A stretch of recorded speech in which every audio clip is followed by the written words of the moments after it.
Lesson 325. All things I think, I see, reflect ideas. But this sentence has been written for me because I'm so intellectual.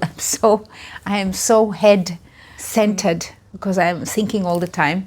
So this is something which I'm really going to have to ponder on. Welcome to the Qigong support for A Course in Miracles students. My name is Judith and this is the Lucid Mind Center. It's a virtual center for retraining the mind, which I started back in 2010, 2011, after I finished the first round of A Course in Miracles. I am in Gran Canaria, about 100 kilometers west from the South Moroccan coast.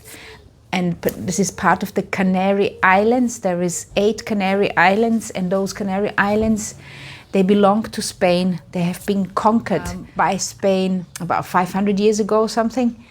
And this is where Columbus set sail to sail around the world. And then he arrived at the West Indies. And that's why the American natives are called Indians, because when Columbus arrived, he thought he saw Indians.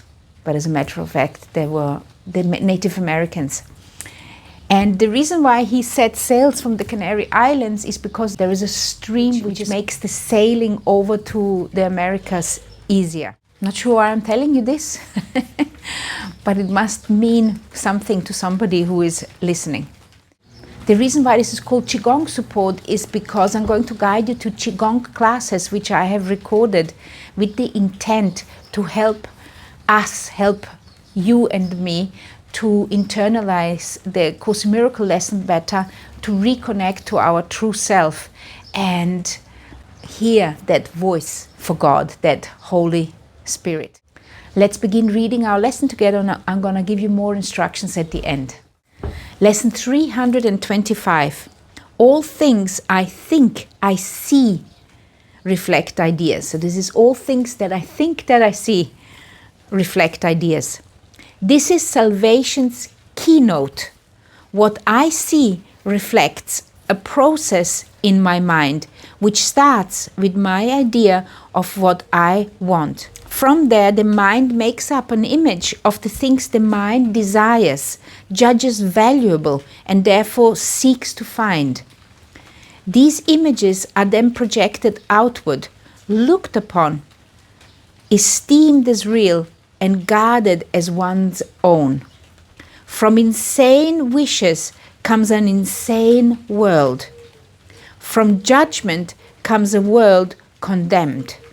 And from forgiving thoughts, a gentle world comes forth, with mercy for the Holy Son of God, to offer him a kindly home where he can rest a while before he journeys on, and help his brothers walk ahead with him and find the way to heaven and to God.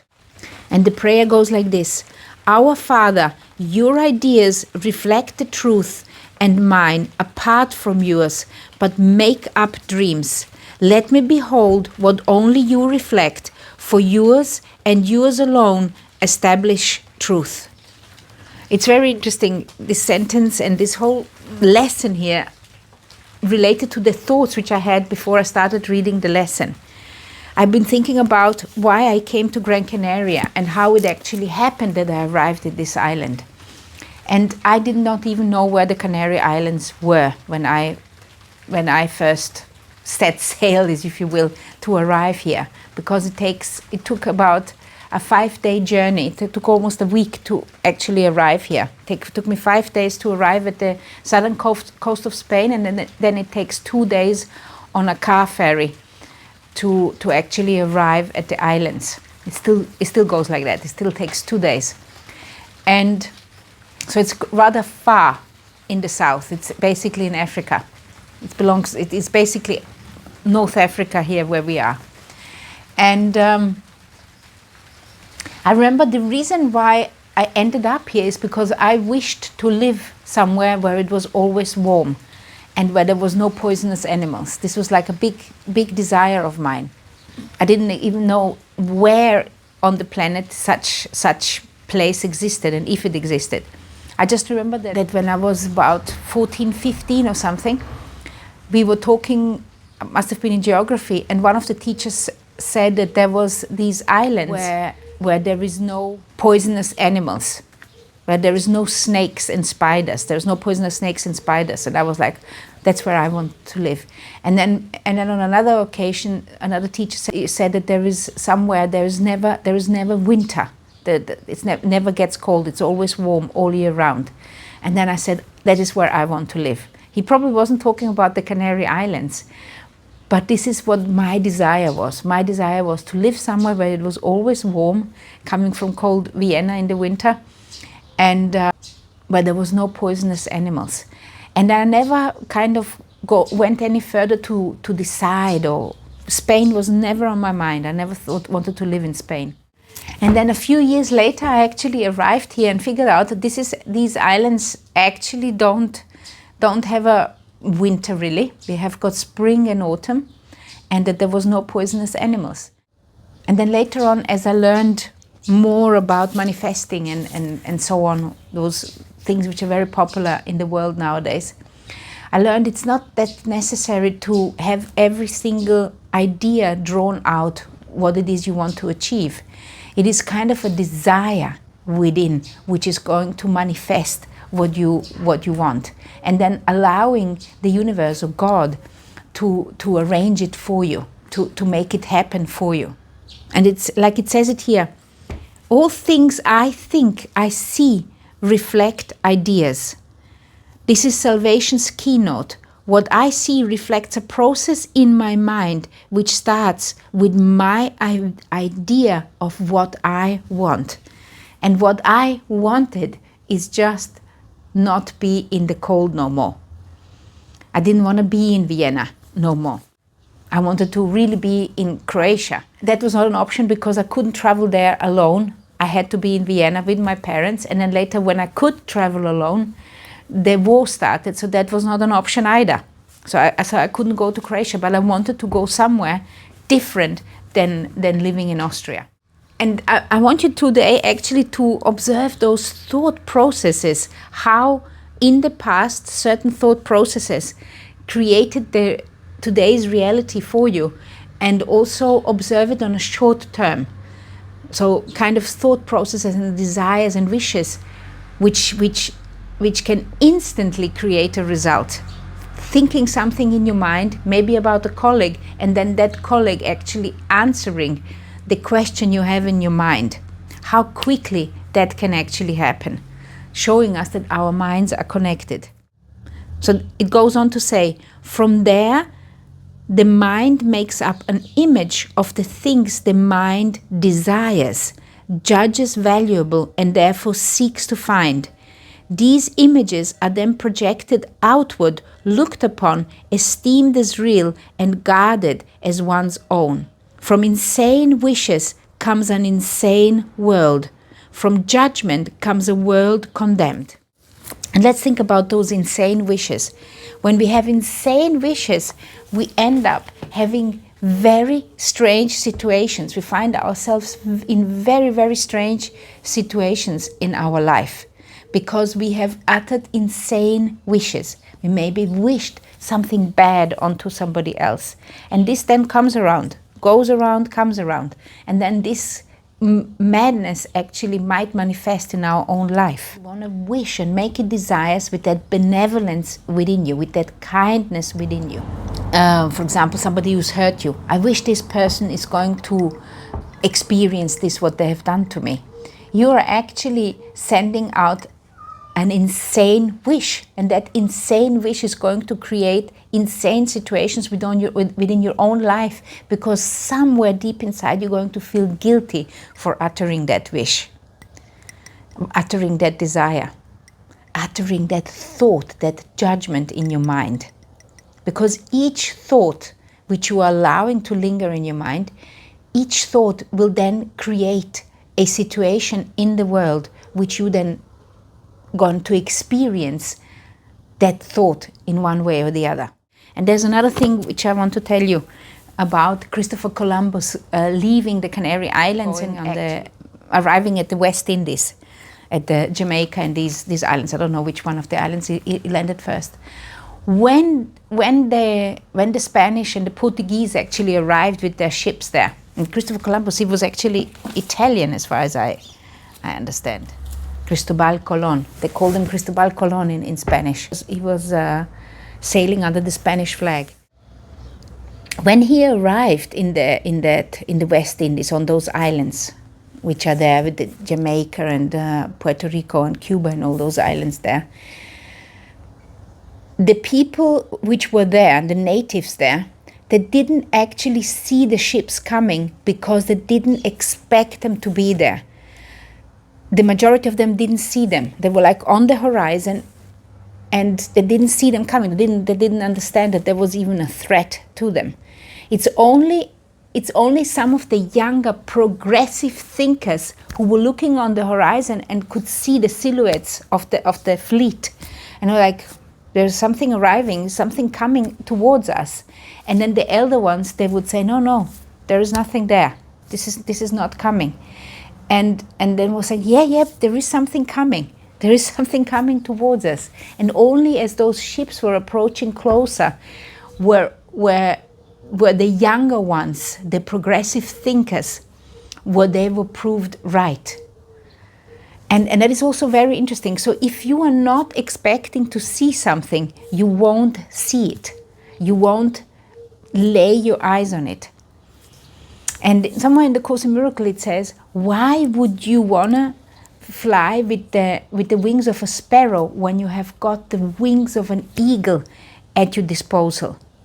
And another point it says, why would you try to figure out every problem yourself and make all those different plans when the only thing you actually need to do is tune into your true self, into that divine, into, communicate with your Holy Spirit, allow the voice of God to come through and give you all the advice you need to live your life happily, joyfully, fully.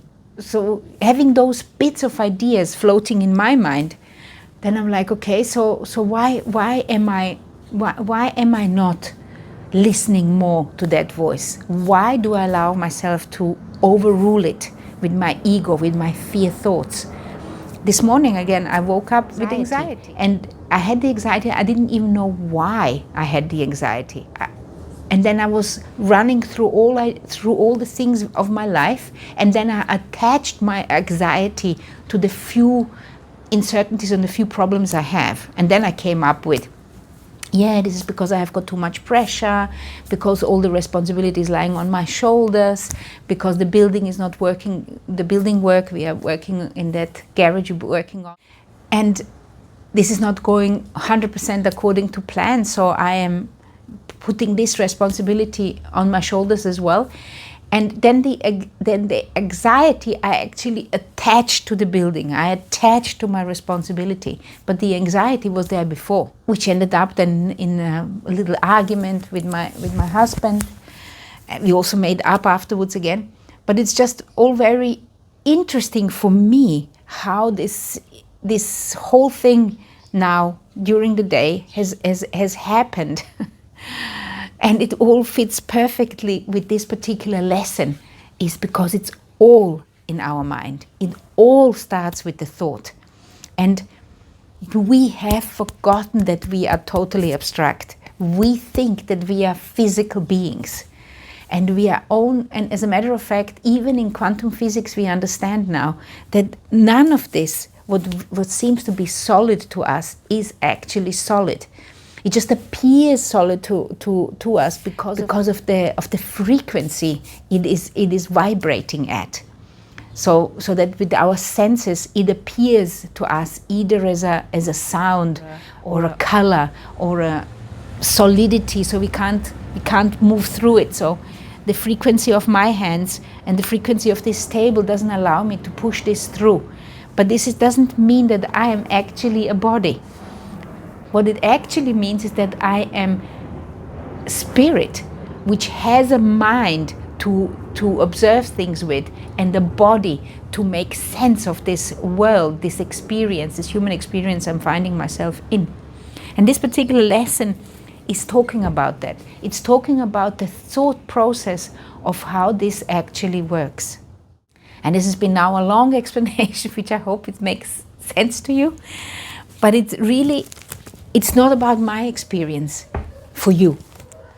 It's about your experience for you. It's about you putting the dots together in your own life and understanding how this is related, how your thoughts have created the situations in your life.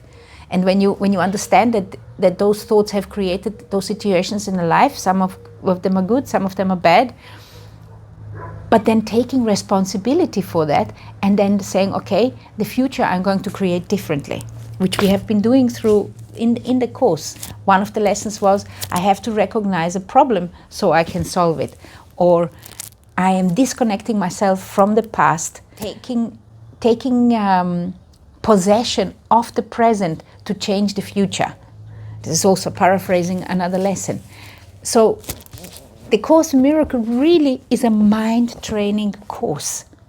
For me, it's a philosophical work. It's not religious. And what we have done with the religions in the world made me stop wanting to be part of any religion. Because it's not about belief. This book is not about believing.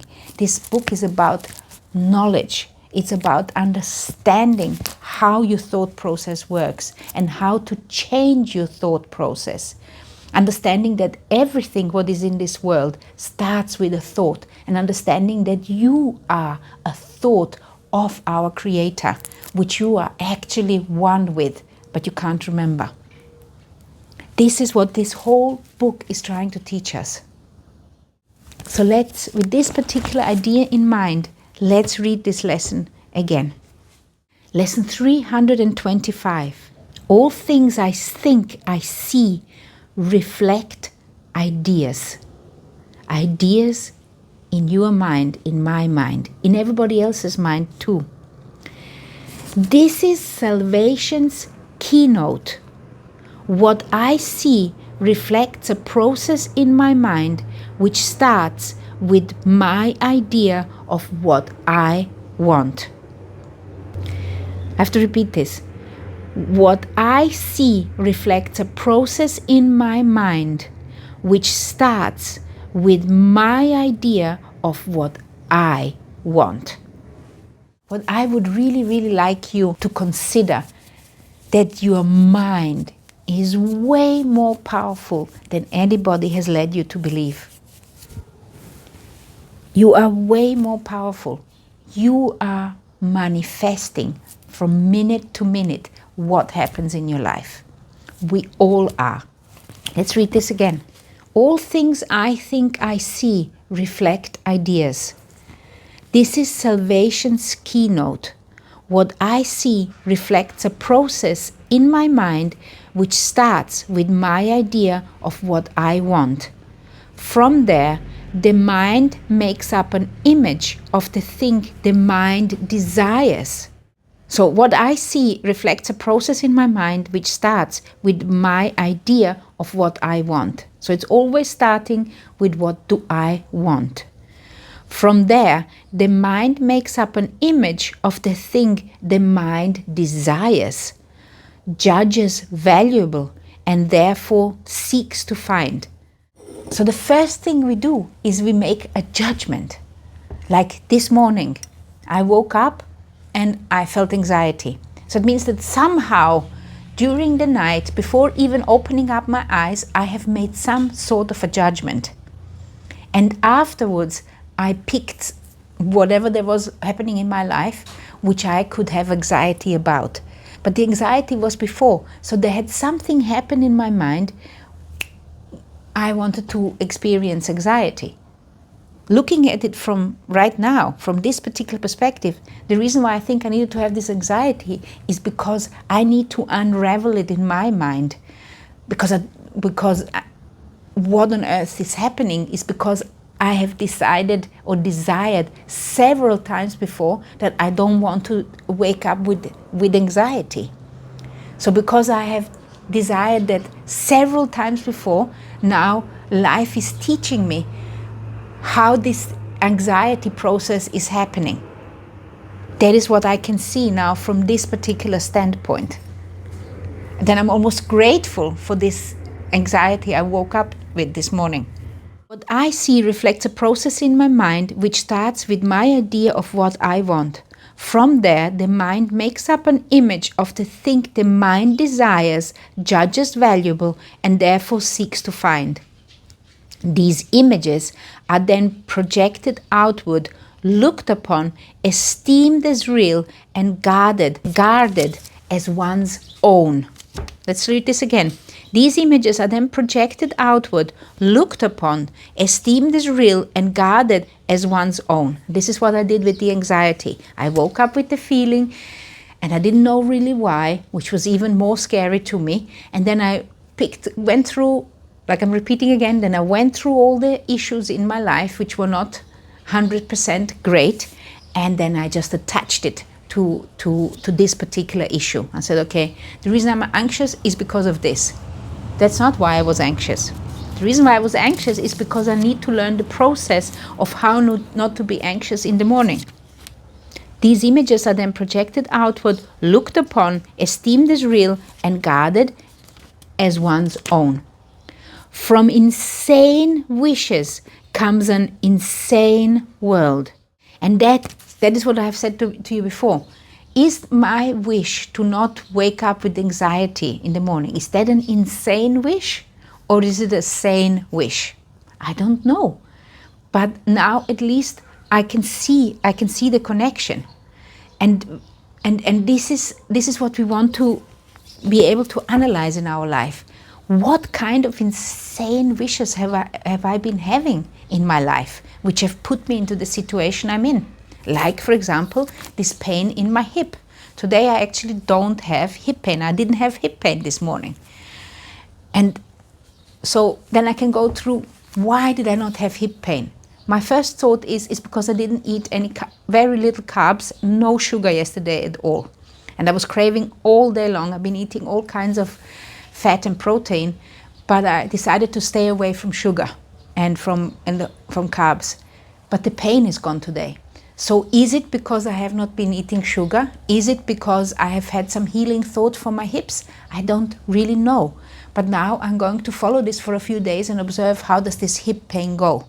Which one of my thoughts are the insane ones? How do I get rid of them? And this is what you want to do as well. From insane wishes comes an insane world. What kind of insane wishes did I have? From judgment comes a world condemned. From judgment comes a world condemned. And at the moment I am doing a lot of judgments. I'm observing, I'm judging, I'm afraid here, I'm afraid there. And I'm judging all the time and refilling myself with ideas and looking for things to watch which are confirming my judgment. When again, I should really come out of this forest because I can't see, or because of all the trees, I can't see the forest. I have to kind of remove myself out of this situation to see the bigger picture and understand what on earth is actually going on. There is this saying, you can't see the forest from all the trees. So sometimes you just have to kind of zoom yourself out of the situation and look at it from a different vantage point or vintage point. I never know. From a different viewpoint. I never know how to say it correctly. From judgment comes a world condemned, and from forgiving thoughts a gentle world comes forth. With mercy for the Holy Son of God to offer him a kindly home where he can rest a while before he journeys on. And from forgiving thoughts comes a gentle world. Even after being with the Course in Miracles for 15 years now, I'm better at forgiving than I used to be, but I'm still not good at it. And I'm not good at forgiving myself or others.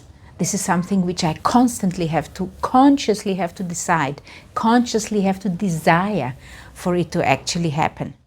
From judgment comes a world condemned, and from forgiving thoughts a gentle world comes forth, with mercy for the Holy Son of God to offer him a kindly home where he can rest a while before he journeys on. and help his brothers walk ahead with him and find the way to heaven and to God. And this sentence is very, very important. And from the forgiving thoughts, a gentle world comes forth. When we forgive a gentle world, we see the world differently. This is a kind world, a benevolent world. All those, a virtuous world with all those different virtues of the 5 organs which we have learned about. With mercy for the Holy Son of God, the one which is within you and the one which is within everybody else. To offer him a kindly home. So with the forgiveness, you're offering the Holy Son of God a kindly home, a benevolent home, where he can rest a while.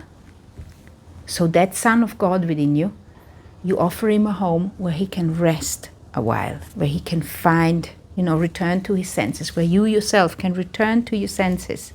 This is that meditation. This is that Qigong class, where he can rest a while before he journeys on.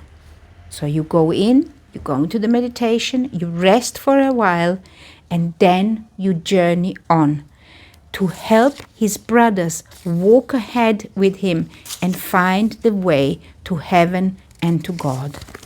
And that is the whole Course in Miracles explained in one sentence. You gotta forgive, we gotta rest for a while in the awareness that we are the Holy Son of God. Remember this. And then we move on into the world to help our brothers and sisters remember that they are also the Holy Son of God and find the way back into heaven and to our Father. Amazing. Amazing. The prayer goes like this. Our Father, your ideas reflect the truth, and mine apart from yours, but make up dreams. Let me behold what only you reflect, for yours and yours alone establish truth. Our Father, your ideas reflect the truth. Your ideas. So what is our desire? My desire is I want to have the ideas of my Father. I want to have the ideas of my Creator. This is what I am desiring now. I'm not desiring I want to have a Qigong school. No, what I'm desiring is I want to have the ideas of my Father. And if the Qigong school fits into those ideas, let's be it, let's build it. If it don't fit, then let me do something else. That is the kind of ideas we want to have in our mind. Our Father, your ideas reflect the truth, and mine apart from yours, but make up dreams. Let me behold what only you reflect, for yours and yours alone establish truth. Gorgeous, beautiful. So when you do the Qigong class, take the idea of the day, read the idea of the day, and read the prayer, contemplating all this what we have talked about today, and consider what it is you actually want. Do you want to have the ideas from God, or do you rather have your own? That is what you really want to contemplate in today's meditation. I suggest this Qigong class, which is about really what is creation. This class, I also think it could be suitable for this idea. The reading on what is creation, and here you have the whole list of Qigong classes if you would like to do another one. Love, light and Qi to you.